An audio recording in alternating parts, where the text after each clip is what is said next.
रायरंगपुर ठारे अनुष्ठित है उपखंड स्तरीय जुग्म जनशुणाणी शिविर। मोट 108टी अभियोगर है शुणाणी।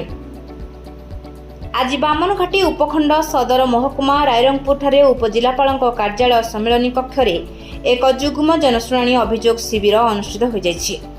जिलापाल श्री हेमकांत स्वयं अध्यक्षतार अनुष्ठित उक्त शिविर में बामनघाटी उपजिलापाल श्री सौम्यरंजन प्रधान, जिला आरक्षी अधीक्षक श्री वरुण गुंटुपाली, रायरंगपुर बनखंड अधिकारी उपखंड आरक्षी अधिकारी श्री गोकुलानंद साहू और रायरंगपुर बनखंड अधिकारी श्री शिवप्रसाद रथ प्रमुख जोग देथिले।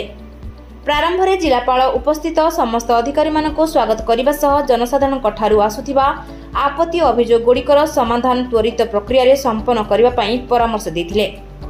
आज शिविर में जनसाधारण ठारू मोट 108टी अभियोग पत्र ग्रहण होता बेले 88टी व्यक्तिगत समस्या भित्तिक एवं 20टी ग्रामवासी विभिन्न समस्या भित्तिक सामूहिक अभियोग थिला।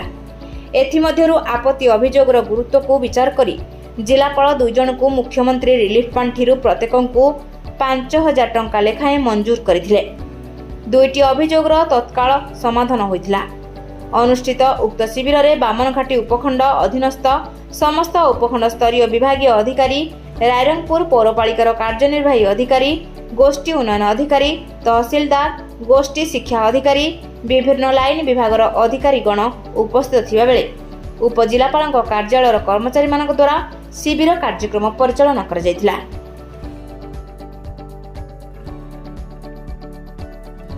Rairangpur Akshay Biswal report, B news Odisha.